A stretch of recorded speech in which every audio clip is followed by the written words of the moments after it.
সন্তান দেখলাম সে যেন অকাল মৃত্যুবরণ করে, তাড়াতাড়ি মারা যায়। বাদশা চমকে উঠছে, বুড়ি কয় কিরি। এইবার বুড়ি মহিলা 3 নম্বর দোয়া করে, আল্লাহ এই রাজ্যের যত মুয়াজ্জিম আছে সবাই যেন তাড়াতাড়ি মারা যায়। বুড়ির এই কথা শুনে বাদশা অবাক হয়ে গেল, ডেকে বলে, বুড়ি রে, 1 নাম্বার আমার হায়াত কামনা করলি, ভালোই লাগলো, কিন্তু 2 নাম্বার আমার ছেলে মারা যাওয়ার দোয়া কেন করলি? রাজ্যের মুয়াজ্জিম মারা যাওয়ার দোয়া কেন করলি? আমি আগামী কালকে আমার দরবারে নিয়ে যা আসামির কাঠ করায় দ্বারা তোরে জিজ্ঞাসা করব, আমার সন্তান আর মুয়াজ্জিম মারা যাওয়ার দোয়া কেন করলি?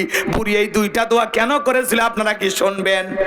কারা কারা আরেকবার হাত তোলেন তো দেখি, লিল্লাহে তাকবীর।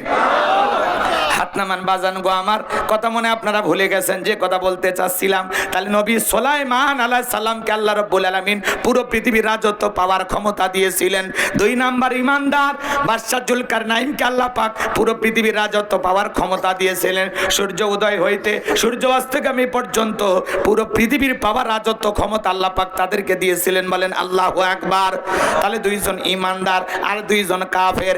একজনের নাম হলো বাদশা বখতেনাসর, জোরে বলেন কি নাম?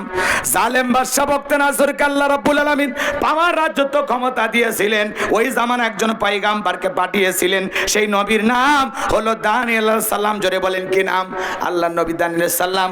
লম্বা ইতিহাস লম্বা করব না, সংক্ষিপ্ত করে বলে দিয়ে যায়। কওমের মানুষদেরকে ডেকে বলেন, ইয়া বানি ইসরাঈল আযকুরু নি'মাতিয়াল্লাতী আন'আমতু আলাইকুম ওয়া আন্নী ফাদ্দালতুকুম আলাল আলামিন। আল্লাহ নবী দানিয়েল দেখে বলে, এ বনি ইসরাইল উম্মতেরা, আল্লাহ তাআলার কৃতজ্ঞতা আদায় করো, প্রশংসা আদায় করো, আল্লাহ তাআলার শুকরিয়া আদায় করো। তোমাদের বাপ দাদা কৃতদাস ছিল, গোলাম ছিল, সেই দাসত্বের জীবন থেকে আল্লাহ পাক স্বাধীন করেছেন, মুক্ত জীবন দিয়েছেন। বিদায় দাম্ভিকতা করো না, অহংকার করো না, সে আল্লাহ রাব্বুল আলামিনের কৃতজ্ঞতা আদায় করো, সে আল্লাহ তাআলার শুকরিয়া আদায় করো, সে আল্লাহর প্রশংসা আদায় করো।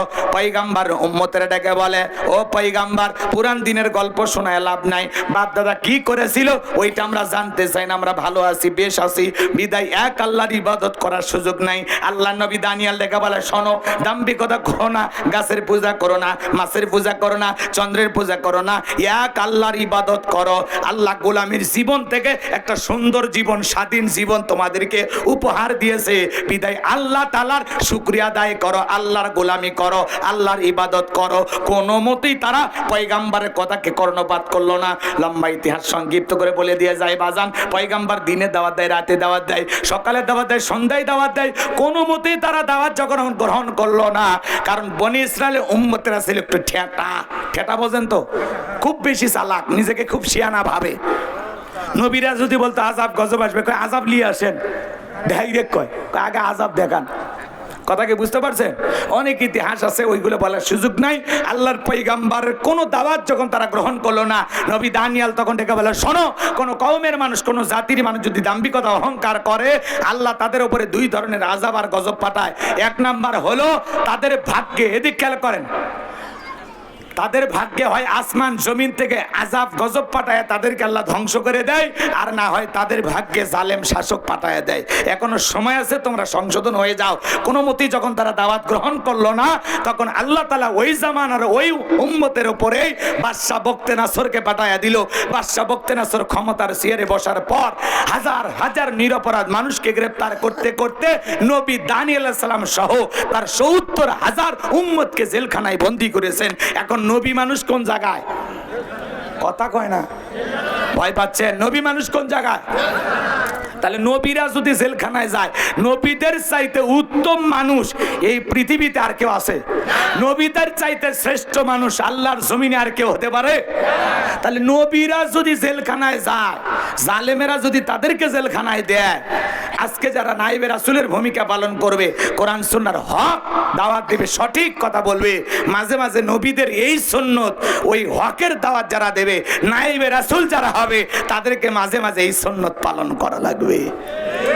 আর আর মনে রাখবেন, আলেমেরা যদি জেলখানায় যায় সম্মান মর্যাদা কমে না। চোর ডাকাত জেলখানায় গেলে মানুষ ঘৃণা করে, দর্শক জেলখানায় গেলে মানুষ সিসি করে, কিন্তু আলেমেরা জেলখানায় গেলে মানুষ মনে করে এটা আলেমদের জীবনের পরীক্ষা। আর পরীক্ষা দিয়ে পুরে পুরে খাঁটি স্বর্ণ হয়ে যায়, যার বাস্তব প্রমাণ মুফতি আমির হামজা ভাই। আগের চাইতে কোরআনের মাহফিলে লোকজন কমেছে না বেড়েছে? মুফতি আমির হামজা ভাই কয়েকদিন আগে আমার মসজিদে বগুড়া এসেছিল। মানুষ রে ভাই, লক্ষ লক্ষ মানুষের ঢল নেমেছিল, বলেন আল্লাহু আকবার। এই যে গতকালকে উনি নোয়াখালীতে একটি মাহফিল করেছেন দুবাই মসজিদের উদ্যোগে, লক্ষ লক্ষ মানুষ, ক্যামেরা দিয়া মানুষ কভার করা যাচ্ছে না, এত লোক। আল্লাহু আকবার বলেন। এটা কোরআনের দাওয়াত দেওয়ার কারণে, হক কথা বলার কারণে, কথা বলেন ঠিক কিনা? এই জন্য ভাইয়ের আমার, আলেমেরা জেলখানায় গেলে সম্মান কমে না বাড়ে না? সম্মান কমে না বাড়ে? সম্মান দেওয়ার মালিক কে? অত ইজ্জু মান তাশা ওয়া তুযিল্লু মান তাশা, কথা বলেন ঠিক কিনা? সম্মান দেওয়ার মালিক কে? এই যে আরেকটা বাঘ খাঁচায় আছে, উনি যখন বের হবে তখন বুঝতে পারবেন। কথা কয় না কে? হ্যাঁ, হুজুর বউ নিয়ে যায় আর কয় কাবির নামা কই? তোর দাদার কাবির নামা ছিল? কথা কয় না কে? তার দাদার ছিল, তখন তো ওগুলো ছিলই না। কথা কন নাকি? আপনারা রাগ করছেন নাকি? আপনারা করেন, সমস্যা নেই, নাম ধরার দরকার না, আপনারা বুঝে নেন। শাকিব খান 2টে বিয়ে করে, কাবির নামা কেউ দেখতে গেছে? ওই যে নাম্বার 1, কথা কন নাকি? 2টে বিয়ে করেছে, 2টে বেটা ছেলে, আর পাওয়ার আছে গো। কথা কন নাকি? এই ছেলেটাকে আমি ধন্যবাদ দেই। কথা কন নাকি আপনারা? মন মানসিকতা খুব ভালো, উদার মনের মানুষ শাকিব খান। প্রচুর দান করে, টাকা পয়সা আলহামদুলিল্লাহ করে, মসজিদ মাদ্রাসায় দান করে। সে হারাম পথে হালাল পথে কোন পথে ইনকাম করতে সেটা তো আপনারা বোঝেনি, কিন্তু বেচারা বিয়ে করলেই বেটা চোল হয়। কথা কয় না কে? রাগ করছেন আপনারা? আচ্ছা বলেন তো, শাকিব খানের কাছে কেউ কাবির নামা দেখতে গেছে? এই যে পরিমণি আপা, 1-2টে স্বামী না, কেউ কি কাবির নামা দেখতে যায়? কথা কর না কে? এই যে মাই আপা, 2য় জামাই, আরে নির্বাচনের সময় যে স্বামী মোটর সাইকেল নিয়ে ঘুরলো, বউকে কোলে নিয়ে এরকম ব্যারিকেড দেয়, লোকজন সরাইয়া দেয়, বউকে এরকম কোলে নিয়ে থাকে। আমি তো ওদের মহাব্বত দেখে খুব খুশি হয়েছিলাম, কিন্তু ট্রাক যখন পাঞ্চার হয়ে গেল, বউ যখন আর সংসদের এমপি হতে পারলো না, এখন স্বামী স্ত্রীর মধ্যে লাগছে গন্ডগোল। স্বামীর খুব আশা ছিল বউ যদি এমপি হয় পিএস থেকে কিছু দুর্নীতি করে কোটি টাকার মালিক হব, কিন্তু স্বামীর সে আশা পূরণ হলো না। রাকিব সাহেব আর মাই আবার এখন ডিভোর্স হয়ে যাচ্ছে। এ কথা কন নাকি আপনারা? স্বার্থের কারণে দুনিয়ার সবাই পিছু ঘুরে, কথা কন ঠিক কিনা? সেটা স্বামী হতে পারে, স্ত্রী হতে পারে, বন্ধু বান্ধব হতে পারে, কথা বলেন ঠিক কিনা? লোভ, টাকা, সম্পদ এগুলো বড় খারাপ, কথা কন ঠিক কিনা? কষ্ট হচ্ছে আপনাদের? একটু রাগ করছেন, কইরেন না, এগুলো বলা লাগে। আমার ভাইরা যে কথা বলতে চাচ্ছিলাম, গভীর মনোযোগ দিয়ে কথাগুলো শুনবেন। আল্লাহর নবী জেলখানায় মনে আছে না নাই? এইবার বাজান গো আমার উম্মতেরা ডেকে বলে, পয়গাম্বার আপনার কথা তো দিবালোকের মতো সত্য হয়ে গেল, এত তাড়াতাড়ি বাদশা আমাদের ঘাড়ে চেপে বসবে, জালেম শাসক আমাদেরকে গ্রেফতার করবে, আমরা তো বুঝতে পারি নাই। আল্লাহর নবী দানিয়েল ডেকে বলে, এই দিনের ভয়ই তো তোমাদেরকে দেখাইছিলাম, কিন্তু তোমরা তো আমাদের কথা বিশ্বাস করতে পারো নাই। পয়গাম্বারের কথা শুনে ডেকে বলে, নবী আজ থেকে আপনি যা বলবেন আমরা তাই শুনবো, আমরা এক আল্লাহর ইবাদত করতে রাজি আছি, আপনি যা বলবেন আমরা আজ থেকে আপনার কথা মোতাবেক চলবো। আল্লাহ নবী দানিয়েল দেখে বলে, শোনো, তোমরা যদি তওবা করে ফিরে আসতে চাও, এক আল্লাহর ইবাদত করতে চাও, তাহলে আজকে রাত 12টার পরে আমি যখন আল্লাহ বলে ডাক দেব, আমার সঙ্গে তোমরা সবাই ঘুম থেকে জাগ্রত হয়ে আল্লাহ বলে ডাক দিবা। কথাকে বুঝতে পারছেন? আল্লাহ নবী দানিয়েল আলাইহিস সালাম রাত 12টার পরে আল্লাহ বলে ডাক দিয়েছে। একটু চিৎকার মেরে বলেন আল্লাহ, একটু সবাই জোরে বলেন আল্লাহ, আর একটু ভালোবেসে ডাক দেন আল্লাহ। এই যে আল্লাহ বলে ডাক দিলাম, আসমানের মালিক আমাদের আল্লাহ খুশি হয়েছে না বেজার হয়েছে? খুশি। যত ডাকবেন বেশি তত আল্লাহ তাআলা খুশি হবেন, যত ডাকবেন তত আল্লাহর প্রিয়তম বান্দা হতে পারবেন। কথা বলেন ঠিক কিনা? আমার ভাইয়েরা গভীর মনোযোগ দিয়ে শুনবেন। আল্লাহর নবী দানিয়েল আলাইহিস সালাম যখন আল্লাহ বলে বলে ডাক দিয়া কাকুতি মিনতি সহকারে সিজদায় লুটিয়ে পড়ে কান্না করে ডেকে বলে, আল্লাহ আমার উম্মতেরা নিজেদের ভুল বুঝতে পেরেছে, তারা তওবা করে ফিরে এসেছে, এখন থেকে একমাত্র আপনার গোলামি করবে। আল্লাহ গো, আপনি আমার উম্মতদেরকে মাফ করে দেন, আর বাদশা বখতে নাসরের জেলখানা থেকে বের হওয়ার একটা ব্যবস্থা করে দেন। আল্লাহ নবী দানিয়েল আলাইহিস সালাম যখন কেঁদে কেঁদে দোয়া করতেছেন, আসমান থেকে আল্লাহ ডেকে বলেন, ও নবী দানিয়েল, আর কান্না করতে হবে না, দোয়া মঞ্জুর হয়ে গেছে। আমি আল্লাহ বাদশা বখতে নাসরের জেলখানা থেকে অচিরেই মুক্ত হওয়ার ব্যবস্থা করে দেব। বলেন আল্লাহু আকবার। ওই রাত্রিতে আল্লাহ পাক বাদশা বখতে নাসরকে মারাত্মক একটা স্বপ্ন দেখা দিলেন। ঘুম থেকে চিৎকার মারা উঠছে, যারা সিকিউরিটি আছে, নিরাপত্তা প্রহরী আছে, ওরা এসে বলে, নেতা এত জোরে চিৎকার মারলেন, ব্যাপারটা কি? বলে, চেহারা দেখে বোঝো না আমি কেন চিৎকার মারেছি? আমি একটা মারাত্মক স্বপ্ন দেখেছি, এই স্বপ্ন দেখে নিজে আতঙ্কিত, এখন ভীত হয়ে গেছি। এই দেশের যত স্বপ্নের তাবির কারক আছে, ব্যাখ্যা বলতে পারে, সবাইকে আমার দরবারে নিয়ে আসো। এই কথা শোনার পর পরের দিন সকালবেলা সমস্ত স্বপ্নের তাবির কারক ব্যাখ্যা যারা বলতে পারে, ওদেরকে বাদশার সামনে উপস্থিত করা হলো। এবার বাজান গো আমার, বাদশা বখতে নাসর যখন স্বপ্নের কথা বলতে যাবে, ওই মুহূর্তে আল্লাহ পাক বাদশা বখতে নাসরের মাথার মেমোরির মধ্যে থাকা স্বপ্নের যত কথা আল্লাহ নবী দানিয়েল আলাইহিস সালামের মাথার মেমোরির মধ্যে সেভ করে দিলেন। বলেন আল্লাহু আকবার। শেয়ারের মাধ্যমে একটা মোবাইলে যা আছে আর একটা মোবাইলে পার করা যায় কিনা? তো স্বপ্নের কথা বাদশার মাথার ভিতরে যা ছিল, নবীর মাথার ভিতরে আল্লাহ সেভ করে দিলেন। বলেন আল্লাহু আকবার। এবার জালেম বাদশা বখতে নাসরে যখন স্বপ্নের কথা বলতে যাবে, গতকাল রাতে কি যেন স্বপ্ন দেখলাম, আর বলতে পারে না, স্বপ্নের কথা ভুলিয়ে দিলেন তিনি কে? এইবার বাদশা বখতে নাসর ডেকে বলে, গতকাল রাত্রে স্বপ্নে কি দেখেছি সেই কথাও তোমাদেরকে বলতে হবে, স্বপ্নের ব্যাখ্যাও বলতে হবে। জনগণ ডেকে বলে, বাদশায় তো পাগলামি কথা, স্বপ্ন দেখেছেন আপনি, আমরা কিভাবে বলবো? বাদশার স্বপ্নের কথা কি জনগণ জানে? কথা কন না কেন? এটা কি বলা সম্ভব? আরে বাদশা তো বাদ দেন, স্বামী স্ত্রী আপনারা একই খাটে ঘুমান, আপনার বউ স্বপ্নে কি দেখে আপনি বলতে পারেন? আপনার বউ আপনাকে বাদ দিয়ে আর একটা ছেলের হাত ধরে যদি পার্কে ঘোরে, আপনি যদি টের পাইতেন কি করতেন? পিটাইতেন না? একজন কয়েক ওই বর্মনের বউ মারার খুব ইচ্ছা। আবার আপনি স্বপ্নে কি দেখেন আপনার বউ জানে না। মাঝে মাঝে স্বপ্নে দেখেন সাপ তাড়া করছে, ঘুম থেকে উঠে কি সাপ পাওয়া যায়? কথা বললেন ভাই, পাওয়া যায়? পাওয়া যায় না। মাঝে মাঝে দেখেন স্বপ্নে বাড়ি ঘর আগুন লেগে পুড়ে শেষ, পরে ঘুম থেকে উঠে দেখেন না সব ঠিকই আছে। যুবকেরাও কিন্তু স্বপ্ন দেখে, নায়িকাদের ছবিতে পুরো ঘর সাজায় রাখছে, ঘুমানোর আগে এক নজর দেখে, ওটা নফল মনে করে। কথা বুঝছেন? ঘুমানোর আগে দেখার বলে, এরকম যদি বউ পাইতাম, ঘুমের ঘরে দেখো নায়িকার বুকের ওপর। কথা কন ঠিক কিনা? এই যুব সমাজ তো নষ্ট হয়ে গেছে। সবচাইতে বড় সমস্যা এই মোবাইল। এই মোবাইলের কারণে আজকে যুব সমাজ নষ্ট হয়ে গেছে। কথা কন না কেন? সারা রাত আল্লাহর ইবাদত করে না, সারা রাত ইমো মেসেঞ্জারে বান্ধবীর সাথে কথা বলিয়া যুবকেরা সারা রাত মোবাইল টিপি কইরা। কথা কন না কেন? আছে না নাই? আপনাদের এলাকায় নাই মনে? সারা রাত ইমো মেসেঞ্জারে বান্ধবীর সাথে সেটিং করে, ফজরের আজান হয় যখন, ওই হাইব্রিড যুবক ঘুমাইতে যায় তখন। কথা কন নাকি আপনারা? আছে না না? এ যুবক, এই ঘুম ভাঙলে সকাল, না ভাঙলে পরকাল। কথা কন, এই ঘুম থেকে ওইটা তোর জীবনের জানাজার নামাজও হতে পারে। কথা কন ঠিক কিনা? আজকে মোবাইলের নিশায় পড়া সব শেষ করে ফেলছো। এই মোবাইলের মাধ্যমে কয়টা যে প্রেম করে ও নিজেও জানে না।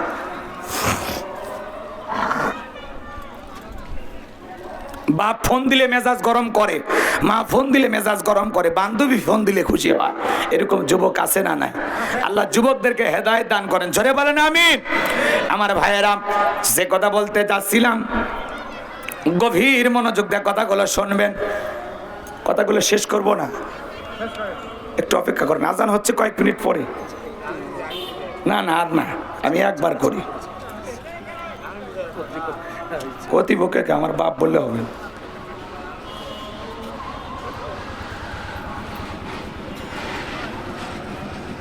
তাহলে আর একটা বক্তা তুলে দেওয়া।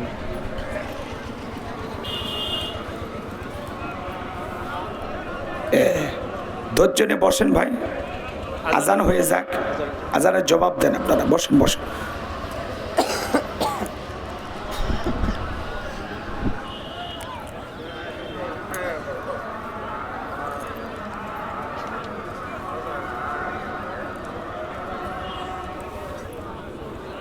এই বলে 5টায় নামাজ পড়বেন, 4:30 বাজে, বসেন। আর 20 মিনিট হলে হয়ে যাবে, বসেন। এখানে একটা জামাত করে নেওয়া যাবে।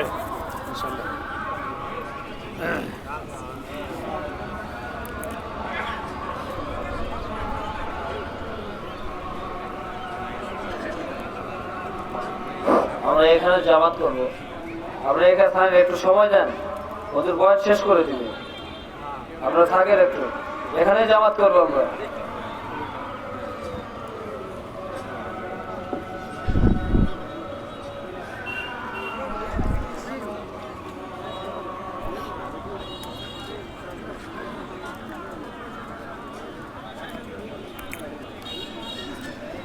মানে আপনাদের ওয়াজ বেশি হয়ে গেছে, তাহলে আর শুনবেন না। যারা নিজেকে বলে আমরা গায়েব জানি, এরা যে নিঃসন্দেহে ভণ্ড, এতে কোনো সন্দেহ। এদেরকে ধরে নিয়ে যা গোপন একটা রুমের ভিতরে এমন পিটাইবেন আর বলবেন গায়েবই মার দিলাম, কারো কাছে বলবি না, বলে ধ্বংস হয়ে যাবে। পারবেন তো ইনশাল্লাহ? তাহলে আল্লাহ ছাড়া দুনিয়ার কোনো গায়েব জানে? কেউ গায়েব জানে? আল্লাহ ছাড়া দুনিয়ার কেউ গায়েব জানে না। বাদশা ডেকে বলে, শোনো, 7 দিনের সময় বেঁধে দিলাম, 7 দিনের আলটিমেটাম দিলাম। এই 7 দিনের মধ্যে স্বপ্নে আমি কি দেখেছি, স্বপ্নের ব্যাখ্যাও বলতে হবে, স্বপ্নের কথাও বলতে হবে। এই কথাগুলো আমি যদি আরো শেষ করতে যাই, আরো কমপক্ষে 30-40 মিনিট আলোচনা করা লাগবে। এত সময় আপনাদের হাতেও নাই, আমার হাতেও নাই। সংক্ষিপ্ত কথা, আর একটা আয়াত তিলাওয়াত করেছি, মনে আছে না নাই? আল্লাহ বলেন, আল্লাযী খলাকাল মাউতা ওয়াল হায়াতা, যিনি সৃষ্টি করেছেন মৃত্যু আর জীবন, লিয়াবলুয়াকুম আইয়ুকুম আহসানু আমালা ওয়া হুয়াল আজিজুল গফুর। আল্লাহু আকবার। আমার আল্লাহ ডেকে বলেন, আল্লাযী খলাকাল মাউতা, জীবন আর মৃত্যু সৃষ্টি করার মালিক কে? আল্লাহ। পৃথিবীর সমস্ত নেতা এক জায়গায় হয়ে একজন মৃত মানুষকে কি জীবিত করতে পারবে? তাহলে আল্লাহ বলেন, আল্লাযী খলাকাল মাউতা ওয়াল হায়াতা, যিনি সৃষ্টি করেছেন মৃত্যু আর জীবন, লিয়াবলুয়াকুম আইয়ুকুম আহসানু আমালা, আমি আল্লাহ পরীক্ষা করে দেখব আমলের দিক দিয়ে কার আমল কত বেশি ভালো। যার আমল ভালো তার আখিরাত ভালো, যার আমল ভালো তার পরকাল ভালো। কথা বলে ঠিক কিনা? আল্লাহ বলেন, আমি পরীক্ষা করে দেখব আমলের দিক দিয়ে কার আমল কত বেশি উত্তম, কার আমল কত বেশি সুন্দর। মূলত এই দুনিয়ার জমিনে আসার একমাত্র কারণ হলো নেক আমল করা, আল্লাহর গোলামি করা, আল্লাহর ইবাদতে জীবনটা কাটানো। কথা কয় না কে? রাগ করেছেন আপনারা? করেন, সমস্যা নাই। এদিক খেয়াল করেন, আল্লাযী খলাকাল মাউতা ওয়াল হায়াতা, যিনি সৃষ্টি করেছেন মৃত্যু আর জীবন। আল্লাহ পাক সর্বপ্রথম মৃত্যুর কথা কেন বলেন? কারণ আছে না নাই? এই দুনিয়াতে আসার একটা সিরিয়াল আছে, যাওয়ার কিন্তু কোনো সিরিয়াল নাই। দাদা আসছে, দাদার পরে বাবা আসছে, বাবার পরে আমি আসলাম, আমার পরে আমার সন্তানেরা আসছে, কিন্তু যাওয়ার বেলায় দাদার আগে নাতি চলে যায়। কথা কয় না কে? বাবার আগে ছেলেটা চলে যায়, বাবার কাঁধে সন্তানের লাশ। এটা হলো দুনিয়ার সবচেয়ে ভারী বোঝা। কথা বলে ঠিক কিনা? এ বাজার 9 মাস 10 মাস আগে একটা সন্তান জন্ম নিবে, এই দুনিয়ার জমিনে আসবে। 9 মাস আগে 10 মাস আগে জানা যায় আসার খবর, কিন্তু যাওয়ার বেলায় 9 সেকেন্ড আগেও বলা যায় না কার কখনো কোথায় মৃত্যু হবে। কথা বলেন ঠিক কিনা?